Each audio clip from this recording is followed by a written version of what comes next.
Let's talk about stress eating for a second.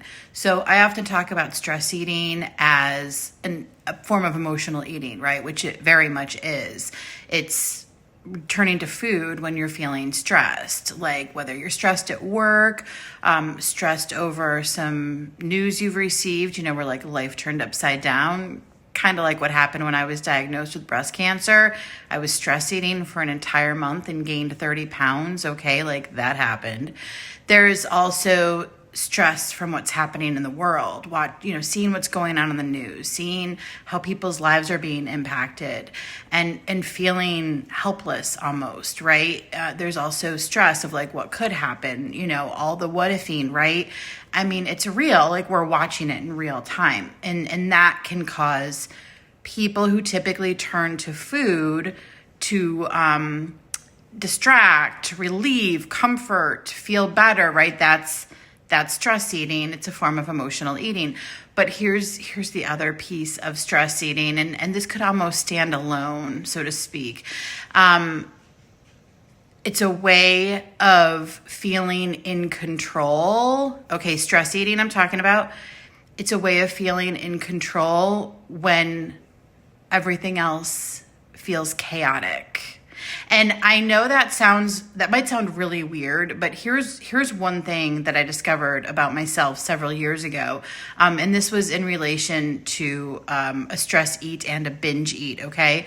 There was just a lot of things happening in our lives at the time. This was back in 2017. I'm not going to get into the whole story. I did do a podcast on this last year on my very last binge, because it was the last time I had a binge eat. It was in April of 2017. Anyway, life was really chaotic. There were a lot of things going on, and it was the last time that I binged. And what I discovered after that binge, because I sat down with my journal and decided to investigate it, like my own little private investigator, to see what was going on and what led up to that binge. And what I discovered was that in a moment, in a period of time when life felt chaotic, shoveling chocolate chip cookies in my face brought me a sense of calm.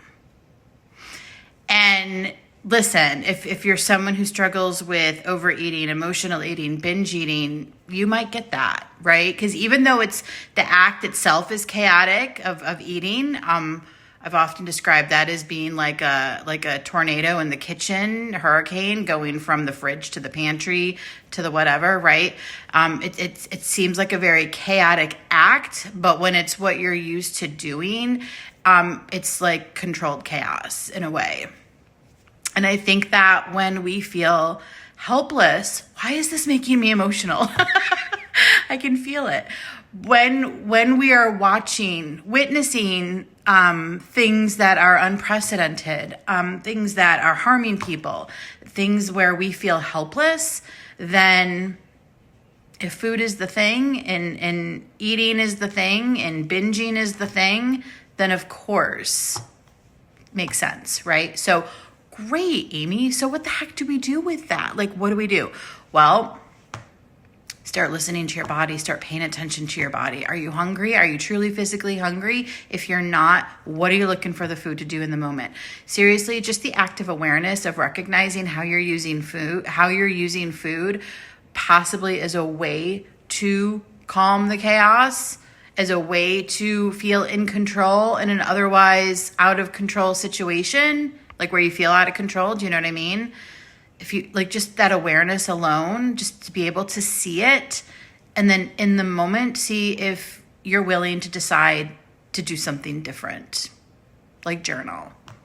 Journaling is powerful. I'm sorry. And I know a lot of people don't like to write and whatnot, but if you're willing to just sit down and journal and just write out what's happening, you're going to get some information on yourself and your habits, and that's going to be able to help. All right. I've rambled long enough. I hope you have a great day.